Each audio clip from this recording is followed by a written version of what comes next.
Come up here. Oh, yes, ma'am.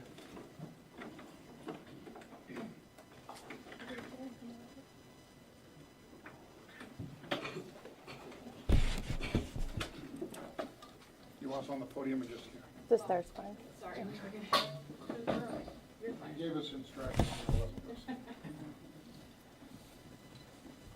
Well, good afternoon, and thank you for coming. This is just so exciting to have this many folks here today interested in education. First of all, I'd like to start out with a thank you to the great citizens of Idaho. I'm honored to stand here today as the Superintendent of Public Instruction. Thank you to the transition team for all of their valuable input, their volunteered time, and their commitment to education. And thank you to all the school districts and educators in our great state. And also thank you to the staff at the Idaho State Department of Education for all the hard work they do as well. As we gather here today, we must commit to making our students' lives better because education happens at the local level. With that, the State Department of Education will renew our long-standing commitment to helping schools and students flourish. Coming from the front lines of education and the mother of a junior high aged public school student, I understand the importance of service, compassion, and kindness, and most importantly, how valuable a quality education is in ensuring a bright economy and a bright future for all of Idaho's students. That is why our new vision, supporting schools and students to achieve, will be the foundation for everything that we do and help to renew our enthusiasm for education in Idaho Public Schools. The Department of Education will be the go-to place for schools, districts, and parents alike. Some examples of what we will be working on include retaining and recruiting quality educators, moving ahead with common sense leadership and transparency, working on increased operational funding for schools to help address adequate funding and addressing their unique community challenges, investing in innovation and technology that makes sense, being committed to higher standards because the standards are what hold us accountable, not the test, and evaluating our current assessment system to be sure that we are measuring growth and that accountability truly reflects our students' unique needs as individuals. And finally, being strong and effective advocates for our kids in schools. To demonstrate our emphasis on the department's strategic plan for increased service and support, Dr. Chuck Zimmerly has assumed the position of Community Relations Officer. This new position will focus on working with schools and districts to build and foster support and communication and relationships with school districts as well as other state and local stakeholders. This new outreach effort will provide a new means of communications for school districts to address their particular issues and provide guidance on policies. We care and want to know what school districts think. Second, Mr. Will Goodman has been appointed the new Chief Technology Director and Public Information Officer at the department. Will is the current president of IETA, which is the Idaho Education Technology Association, and as a former teacher, principal, and interim superintendent and school district technology director, his background is uniquely suited for schools. He will be able to assist with concerns that local school districts may have over critical infrastructures, technical, and broadband questions. Earlier this month, it was also announced that Mr. Pete Kohler, who recently came out of retirement, will serve as interim deputy superintendent. He previously served as the Nampa School District superintendent in turbulent times. Next, Mr. Tim Corder was named as a special assistant to the superintendent. He will be the political liaison for the department and previously served in the legislature for 8 years. Finally, Dr. Charlotte or Charlie Silva has been named the new special education director, and she previously worked as the special education supervisor for the Boise School District. As you can see, this reorganization of this executive staff positions in the State Department of Education is aimed at service, support, and outreach. It is a reflection of the ground-up approach that we will use to ensure that all of our work contributes to student outcomes, and the vision will be at the heart of everything that we do to be strong and effective advocates for kids and schools. We owe Idaho's children the best quality education that we can deliver, and all of our actions at the State Department of Education will reflect that we are committed to doing just that. And I thank you for coming, and I would like to take this opportunity to formally introduce my executive staff members so that we can put a name with a face. Mr. Pete Kohler is our interim deputy superintendent. Mr. Chuck Zimmerly, chief community relations officer. Mr. Will Goodman, chief of technology. And Mr. Tim Corder. He is special assistant to the superintendent. And now I'd like to open it up for questions. This is a very exciting time in education. Well, good. Let's all making it easy. Yes. Hi, Melissa. Hi. You've said previously that you didn't want to give away too many details before you really got in there and before you took the oath of office. Specifically, I'm curious about addressing adequate funding. Now that you're in here and you've seen the budget and you've talked to school districts, would you be willing to advocate for a tax increase to improve the school budget situation? That is the responsibility of the legislators, but I will tell you that I am interested in exploring every opportunity for increased revenue for our schools, whether that be turn over every rock and shake every tree. But what I will tell you is the one thing that we have been focused on with the budget is the one thing during my silent tour where I did more listening and less talking. The one thing that schools and districts were interested in is increasing operational funding to help address that. So, yes. Outgoing Superintendent Luna's budget only called for $10 million increase in operational funding. Are you going to push for more than 10 million? I am pushing for increased operational funding, but what I would like to do is let you know that there's a lot of lawmakers that I need to still meet with and folks at the table, and I'm going to hold off on the details of that budget until after the governor's release on Monday. And then I will be glad to share more details with you after that. Sure. Sherry, have you Yes. spoken with the governor about his budget proposals for the schools and how they compare to yours? We are still in relationship building phase, but yes, I have spoken with the governor, and he is aware of the direction that we are going. Yes. Yes. You talked about standards rather than tests. What are your standards for success? How do we judge if you're doing a good job? Being committed to higher standards are exactly what we're focused on right now. Higher standards include a focus on problem solving. They include a focus on critical thinking. They include a focus on incorporating technology into the day. Those are all the things that prepare kids for the workforce and jobs. And so those are the things that we will be focusing on, and we are committed to focusing on higher standards. Yes. Yeah, you announced some of your executive level positions within the SDE, but I'm curious, I think there's more than 100 folks that have worked for the SDE before, and I'm wondering about how many folks from the previous administration will be continuing to work with you, and for new folks, what qualities you'll look for, what factors you'll consider when bringing people in to be part of the team, and then when those decisions will be made. Those are personnel issues, but I will share with you that there is a lot of hardworking folks here at the State Department of Education, and they are committed to this vision. And right now, we're just talking about executive staff, and those are personnel issues, and out of respect for the staff that I work with, they will remain personnel issues, just that. But at this point, we're not looking. I think I said that early on. We're not coming in to replace anybody by any stretch of the imagination, but there will be some changes as we go on. We're still in transition, but again, the staff is committed to this vision.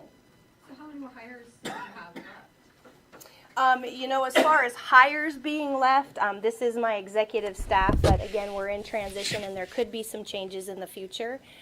We've announced that, for example, Pete is our interim deputy who's come out of retirement to roll up his sleeves and help us, but he keeps telling me that he is still interested in fishing. So that's one example of a change, possibly down the road. The Education Teachers Association, the IEA, has said they wanted to slow down moving on tiered licensure even now. You had said that during the campaign. State Board of Education appears to have set stuff over and I think may move quickly. Where are you in all of this? Are you still advocating that we move more slowly, perhaps even take time off a year or so to reevaluate this? This department is committed to attracting and retaining high-quality educators, and that is part of it. That is the tiered licensure piece, and that is career ladders. But I will share with you that although we support that, we are also committed in taking our time and making sure that folks understand that the devil is in the details. And so we do have a lot of details that we need to work out. And so, again, we'll be releasing those further down the road, but we do support that vision for the future. I would suggest at this time that we would do something along the lines of taking a one-time opportunity or a grant in working with legislators, and that we propose that we move that maybe a year down the road that gives us the opportunity to work with school districts and work out the details on that. Getting back to the budget, leadership within the legislature have said that they plan on an increase with educational spending, and it could be the highest budget in the history of Idaho. Where would you prioritize that spending? I think we already talked about earlier the fact that I am going to release some more details later after the governor speaks about the budget on Monday, but we are definitely looking at increased operational funding. That is one of our priorities. Yes. We hear lawmakers and other politicians throw around the term fully funding Idaho schools a lot. I'm just curious what you think that means and what Idahoans can expect. Is there a dollar amount that needs to be, or is there some other guideline to signify what fully funding Idaho schools means? I can't speak to other legislators and what they mean by fully funding Idaho schools, but when we talk about funding, I always come back to what is adequate funding, and adequate funding is, are schools able to sustain? And so that's when we get back again into the conversation of operational funding. Those are items that we would want to get back to. It's also part of the governor's task force recommendations that we would get back as much operational funding as we can to the districts so that they can sustain and maintain where they're headed. Yes. You mentioned your transition team, and you've shared the folks that were on that team. Can you talk a little bit about what you've done since the election to work with that team to gear up for this job ahead of you? Absolutely. The transition team met, we tried to meet about approximately every 2 weeks, and there was a lot of expertise on that team. And so we spent a lot of time talking about what the public's needs were, what school districts' needs were, some of the perceptions in the public, and it matched a lot of what I was hearing on Silent Tour. And a lot of what I was hearing during the campaign. The things that folks wanted to focus on was operational funding, making sure that everybody is aware of the vision, making sure that we get back to common sense leadership and bringing everybody to the table, and that's what we're all about. I think it was really important that I thank the transition team because they volunteered their time to be committed to this transition, and they were just such a great help. All of them are pillars in their community. And again, like I said, it was relationship building time, and they just really had a good ear into their communities and solidified what I was hearing on Silent Tour. And so that is what the plan that I just rolled out all just ties nicely right into that. So did you meet, you said twice a week, was that about 6 or 8 times, and was that in person or conference calls? Yeah, it was in person, and I want to say it was approximately 3 or 4 times, and we still have some times that we're meeting in the future as well. We're not finished yet, so. Thanks. Yes, yes. In talking with our readers, a lot of them still have concerns about Common Core here in Idaho. I guess that leaves three questions. Where is Common Core here in Idaho? Where are you taking it? And how big of a voice will Common Core opponents have with you in your administration? What role will they play? You know, I've always said from day one that I am not a supporter of the entire package of Common Core. And so what that means is we need to give back to districts local control. And so the standards are the piece of that I support. The testing is more of the focus where we need to take a look. And addressing the whole child is part of that. It means that we address the unique needs of our students as individuals and that we continue to focus on higher standards. As far as the Common Core goes, we've already been working on those standards for a while now. To rip the rug out from underneath educators and students alike right now is not in the best interest of kids. I think it's important to remember that we focus on not is it the left or the right, but what is the middle ground? And that is what this department will be focused on and working with legislators as well. What's the middle ground? Not is it that we throw it out, that we keep it. That is a very common way of looking at it, but there is a middle ground that we can all come together. I think that so often in education we've gotten away from what's at the heart of it, and it's the kids. And what is best for kids. And that's exactly what we're going to focus on, and what is best for kids as our students, as unique individuals in Idaho. What can we do to work this out for our kids?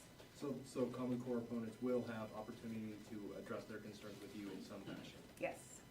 And they have, all along the way.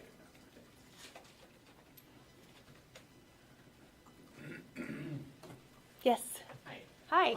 What have been your interactions with business leaders and other state agencies that deal with business and workforce development, and what are your priorities in that area? Actually, I have some appointments this week with some business leaders, and I met with them all along the campaign trail as well. You know, we can take a great message from businesses and how they can sing our mission and vision from the rooftops and how great they are at communicating that. They're partners that need to come to the table. They're taxpayers, they're parents, they're grandparents, they're your neighbors, they're educators.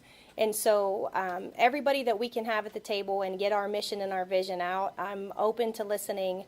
Again, it's all about the students. At the end of the day, what's best for kids.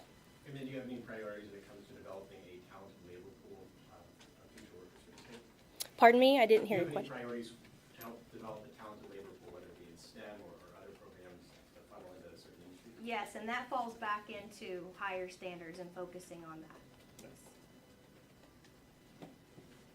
Yes. Sharon, there was a student journalist who wrote an editorial in her school paper about plagiarism. Is there anything you'd like to say to that young woman? Absolutely not. I think that that's just going backwards, and we've already addressed that, and we're moving on. I've explained that thoroughly, and we're just going to leave that in the past and move on, moving forward with education. Yes. As you're kind of rolling out this new vision, what do you see as the biggest obstacle this year to achieving your vision? I always say to folks that communication is 90% of any organization. So I think it's not an obstacle, but it's something that we really need to work on, is making sure that we are communicating with school districts and students and parents, that they understand the vision, that the only reason that the State Department exists is to help students and schools flourish. And so that's one of the challenges that we'll be facing, is making sure that we get that out there. And we are excited to do that, and that is why you folks are here today to help us with that. Was the communication not good before? You know, I don't know. I can't speak to previous administration and what that was like, but when I was traveling and talking with school districts, I think that one of the things that they said was they wanted this to be the go-to place, someplace that they could go to and get answers, someplace that they could get help, someplace to get back to common sense leadership. And so those are the items that we are going to be working on. What kinds of specific support are they talking about? What kind of specific supports are school districts talking about? That they want you to furnish? Well, we're a resource, and we should be a resource, and we should be providing a vision for them so that they can get the job done. Yes. You spoke about higher standards, but you also spoke about local control. And so at the end of the day, how do you protect local control while also making sure that kids in Oakley are getting the same education as kids in Boise? That is why actually new standards were adopted. And if you think about standards, they are what holds you accountable, not the test. And so I like to explain it like this. When the standards were different, maybe in Mountain Home, we had kindergartners counting to 50. But if you traveled up north, maybe in that school district, they didn't want kindergartners counting to 50. Their expectation was for kindergartners to count to 25. Same with traveling across the state. It's the standards themselves that hold us accountable and actually ensure that local control so that kids all have the same expectations. And so at the end of the day, though, if the kids up north, if that school district feels that it's more appropriate for kids to focus on counting to 25, is that taking away local control from them? No. When you, so how's that balance? Those standards are expectations, and I think if you meet with educators and you talk to them, that was the one thing that was missing. When we looked at achievement, we looked at testing, and we looked at how students were performing across the nation, they would all say the same thing as a teacher myself. The expectations are so different. So if you were teaching second grade and you went in to teach third grade, there was not enough communication. For example, the standards were a mile high and a mile deep, and you never knew if what was being covered in second grade might have already been covered in first grade and then being covered again in third grade. And so the adoption of the new standards took the guesswork out of that. Are they perfect? No. Do they need some work? Absolutely. But actually what's going to happen with these new standards and what has been happening is it gives them more control. Because the way they teach is not controlled anymore by a textbook. It's just a set of standards and expectations. Mm-hmm. We've had a single set of state standards that should be applied to all schools for at least a decade, I believe, or more. Why does having a higher standards make it different? I think what you're referring to is the fact that every 5 years we look at the standards and we make changes to those. And so with that being said, we were looking at multiple assessments, the NAEP and some other assessments that we were taking, and we were not making gains. The achievement, the math achievement, the reading achievement just wasn't at where we wanted it to be. And as I explained earlier, when your expectations are not the same, then your results are going to be sporadic. And so those were some reasonings behind making sure that we went to higher standards, and that actually that these standards take the guesswork out of what's happening. But we had the same set of standards statewide, so kids in kindergarten in Boise and kids in kindergarten in Sandpoint should have been counting to the same number. Right, but they weren't as detailed. The other thing is, like I had explained earlier, they were a mile wide and a mile deep, and so there was no discussion between like first grade, second grade, third grade. There was no consistency about what was being taught and what was going on. Even though that was the goal with standards, these standards narrow it down even better and take the guesswork out of that. Yes? You've talked a lot about your vision for the department being a service and support organization, and so I'm curious about to what extent is actually you yourself as superintendent visiting the schools, visiting the districts, talking with principals, meeting students. Is that more of Dr. Zimmerly's role, or do you envision, to what extent do you envision actually being in schools to be part of your official activities as state superintendent? I'm glad you asked that, because it is my role to be out there and be part of school districts and see what's going on. Right now I want to spend as much time in the department as I can. Working with my staff. That is part of Dr. Chuck Zimmerly's role, is when I can't get somewhere that he will, and being the Chief Community Relations Officer. So I think that was a great question that you asked me, and although I would love to spend every day, all day long in schools, that's my passion, that's my focus. The minute I walk through the front door and I see the kids and the teachers, that's what hits home for me. I'm at the administrative level now, and I may not always get that opportunity. And so that schools and districts have a voice, that is exactly why we put Dr. Zimmerly in that position. I want to go back to what I asked a moment ago because I'm still not clear. You want to be a resource for the districts. I understand that. I don't understand what districts say they're going to need from you. What kinds of things do you provide? I mean, I know some districts don't have curriculum directors. You're gonna provide curriculum. I don't understand what that means. They will tell us what they need and we will provide that. So for example, you just said so yourself, there are some school districts that don't have curriculum directors, and so they may need a little more support in math. And where can we get resources for math? And where could we get support? Do you have training to offer? Can you send us something? Those are the resources that I'm speaking of. They will tell us what it is that they need, and we will work with them to send them whatever it is that they need. So, I guess a follow-up to that then, so who then, is there, one part of your executive session go to, will be in charge of taking districts' requests? You know, each department, we are actually working on that right now. Each department has their division, and when school districts call in and they need something, we're working on actually who is it that they talk to and where do they get their resource. That's part of outreach, and again, that's part of the plan, and those are items that we work on. But yes, Chuck, Dr. Zimmerly, is part of that. He is one of the go-to people out in the field. If they need assistance and they don't even know where to start, they can start with Chuck.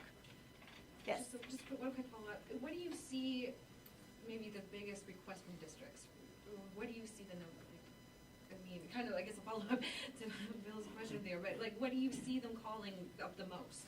Right now, the calls, we haven't really gotten a lot right now. So right now we're in the middle of surveys and asking what is it that you need from us, and what is it that's most important, and support and service, and getting phone calls answered, and knowing just exactly what you said. Which department is it that we go to for certain items? And I think Chuck's going to be a huge resource in that department, and just getting started right there. Yes. You talked about a possible delay on tiered licensure, but the State Board of Education has already approved a modified tiered licensure rule and supported education on a new career ladder. What do you think of the rule that the State Board adopted with its modifications, and what's your plan on it? I support that, and we in the department support that as well. Again, I say the devil's in the details. You know, tiered licensure is looking pretty good, but there's still some details that need to be worked out. There's still some school districts that have some questions, and so we'd like to propose that we, like I said, just maybe transition into that, maybe wait another year to make sure that we have all those questions answered and everybody knows exactly which direction that we're going. What about the career ladder component? Do you want to wait a year on that as well? You know, actually, I would like, again, I think I answered somebody's question earlier about that, is that I would propose that we get the one-time monies for that, because the devil is in the details, and some of those details are very difficult and they need to be worked out. And so with that being said, I'd like to pilot that, work with a few legislators and pilot that in a district, and possibly and work out those details, and then move forward from there. And there's several options that we could look at. Yes. On these proposals, what kind of buy-in have you had from lawmakers? Have you had much resistance, or are they generally supportive? They're generally supportive, but like I said, we're still in relationship building phase. And so everything that I am talking to you about today, I've had conversations, there was lawmakers on my transition team, so that everybody understands that we are open and transparent, and these are some of the things that are coming forward. So as long as at the end of the day, we always remember this is what's best for kids moving forward. So. You'll be going before JFAC at the end of January. I recall that during your campaign, you made a statement that much of JFAC was already supporting you. Do you believe that when you go in that room? Mm-hmm. Do you think all of those legislators are already in your corner? You know, when I talk about all of JFAC is supporting me, what I mean is I've had conversations with them, and that I'm going to be open and transparent about our discussions. And so I do feel like that at this time that I have support in moving forward. Lawmakers generally want to do what's best for kids as well, and this is a team effort. It's going to take all of us at the table. Yes. What's the learning curve been like through this transition period versus your expectations? I know that you've been an educator throughout your career, an administrator in Mountain Home, but with this particular position, what's it been like ramping up, and what's that learning curve been like versus your expectations? You know, it's been very exciting. And it is much the same of the work. Much of the work is the same, the nature of the work that I've been doing for most of my career. So all of that expertise that I bring from the front lines has been a lot of help. But the other key piece to this is, in this position, is surrounding myself with such good folks like you see over here. Good leaders do that. They surround themselves with people who are experts in the field and who have had success in their career as well. And so I have a lot of good folks at the State Department and some fantastic executive staff. And at this time, I would even like to take this opportunity to open it up and see if you have any questions for them as well.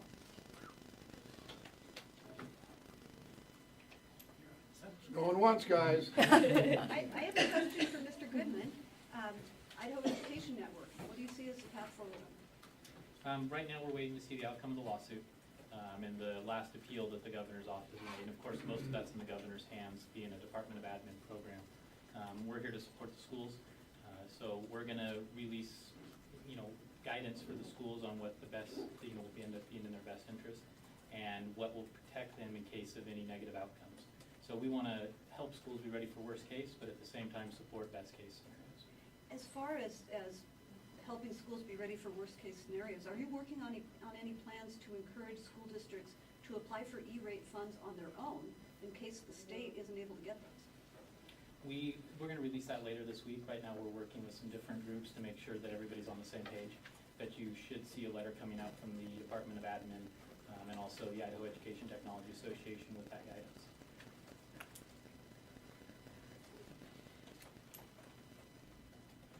For former Senator Corder, I was wondering if you could just kind of put in your own words a description of the role you play. The special assistant position might be new to some of us, and I was wondering if you could just kind of put into your own words what your vision and what your role is, sir.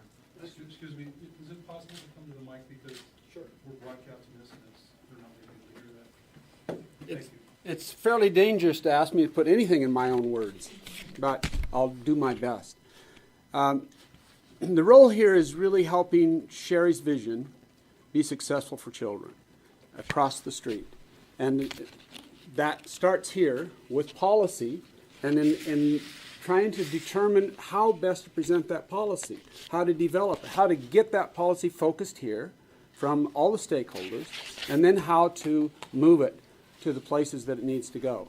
And that role encompasses the state board, which is one of the third part of education, and the State Department, and making sure that we're all thinking the same way and moving the same direction, and then doing our best to sway legislators in understanding what that policy means for the future and how we're going to make it effective.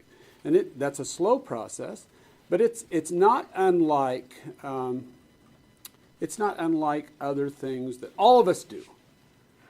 We do that in our homes, we do that in our families, we draw things together, and then we figure out how to move that from theory to practice.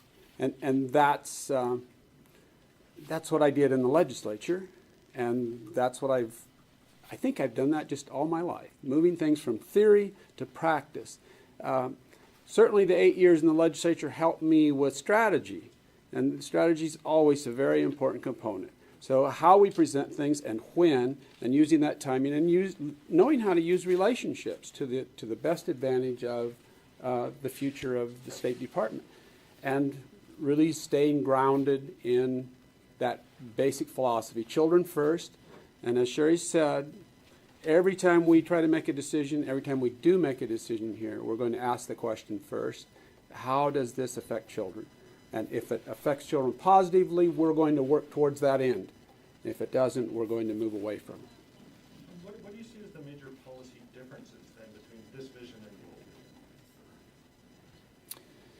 your old vision? I'd have to say that it starts from the ground here. I'm talking about this vision forward. So, and then you tell me if there's a contrast. This vision is that we start from the ground, we gather input from stakeholders, and we determine exactly what it is they need to be effective, exactly what it is they need to do the best job with children to provide a superior and excellent education wherever that child is and wherever those children's parents choose to put them. And that policy then is what goes forward. It won't be from the top down. She won't let us do that. It will not be top-driven. It will be groundswell of what children need, and then we'll take that forward. But the legislature opens in a week, and they're going to be bringing policy. What's the different policy that you'll be bringing? Well, just think about what I just said. If you want specifics on individual policies, there's a couple of little examples. So we have perhaps have some legislation that might have to do with fingerprinting. It's a small thing, but the issue is that how that little thing gets funded, and there's been a disagreement between districts, between parents, between boards. How do we solve those kind of problems? And I believe we already have a solution, simply because we look for what people really need, and then we try to fit the solution once we know what the problem is. And it'll be little things and it'll be large things. But when they get here, we will be talking about those issues. We'll be talking about definitions between the role of the State Department, the role of the State Board, and the role of legislators. And we'll be incorporating all of those things together, so that we move forward as a block, together, the three of us, move forward to improve education, or at least continue to provide superior, excellent education in Idaho. I have a question about, you mentioned political relationships. In 2012, you had kind of an ugly primary with a lot of, I'll say, Idaho political movers and shakers endorsing your opponent. With that in mind, do you think some of that baggage might affect your relationship with the legislature and the administration moving forward? And have you seen any of that left over as you are transitioning onto Ybarra's team? Well, it is true. I have seen some of it, but I think Sherry's message there was pretty clear. We're looking forward. And we're certainly not grinding any axes. We're certainly not holding any grudges. It's an opportunity to go forward. Sherry's campaign and her swearing in and this new beginning is a fresh slate for everyone. It's a fresh slate for everyone in the department. It's a fresh slate for everyone that she brings on board. And that's the way I'm going to look at it. And I will build whatever relationships that have been broken, we will repair those if I can. I'll do my best to repair them and build around them where I can. And as always, the thing that I made clear to Sherry from the very start is that if I get in the way of effective legislation, of effective education, if I get in the way of delivering effective education to children, then point me to the door. Because that's what we're all about here. Everyone here is about that. Let's do that. And we will do that superbly. Yes. A question for Superintendent Ybarra. We heard snippets of some policy that you're going to look to bring during the session. Could you give us some details of policy that you would like to see and that you're going to be talking to legislators about this session? Well, I think Special Assistant Corder did fill you in a little bit on that. We will release more of those details as we get closer to the session. There, again, like I said, I am about common sense and transparency, so I'd like an opportunity as we go through the relationship phase to continue to build those relationships and get everybody at the table out of respect for everybody that's involved. But he did share one small piece of legislation that we're looking at. We're pretty close to the session, though. Yeah, we are pretty close to the session, but again, they don't arrive into town until next week, and so I do still have some folks on my list that I would like to talk to. Yeah, I guess I'm Yes. kind of curious. I mean, how many more relationships do you need to do? I mean, 1 week before the legislature, I'm just kind of curious. I mean, how much more work do you have to do? You know, again, like I said, I'm a transparent leader, and so I want just the opportunity for everyone on board to hear and have an opportunity to listen to everything that we're going to bring forward, and then I will be open with everybody and let them know next week some more pieces of that, including the budget as well.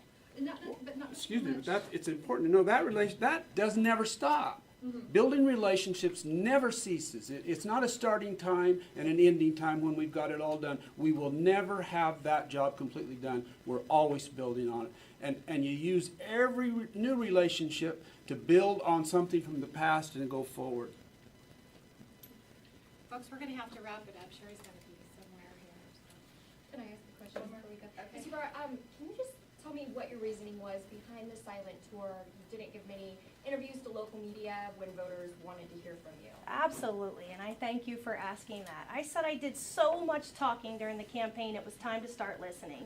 And I think sometimes we don't do enough of that, and we view time as our enemy instead of something that we can use to make solid decisions and be transparent and surround ourselves with experts. And so that's exactly what I was doing. And again, there has to be a starting point and a stopping point. I did not swear in until yesterday, so I had no decision-making authority until then. So I am so open and ready to share this vision with everybody and so excited and moving forward. I now have the authority to do that as well. So people who didn't, maybe people who didn't vote for you, how will you win them over? You know, what would you say to them? I think that's absolutely. I think that that's important to remember that would be going backwards, and that communication is key in going forward and surrounding myself with experts. It's also part of everything that I say is great. We can say we support educators. We can say we're going to work from the ground up, but it's really our actions that are going to prove that in the future. So, yes. What's been your biggest surprise? My biggest surprise, I'm so glad you asked me that, is how many coats of paint it took to cover the yellow walls in my office. What color are they now? They are now a neutral with a beautiful beige accent wall. But that was very surprising to me, how much time it took and how many coats of primer it took to cover bright yellow. But thank you for coming. I look forward to working with everybody in the future. Thank you.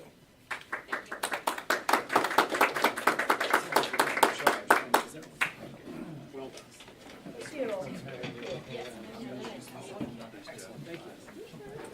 Bill, another example. It was a terrible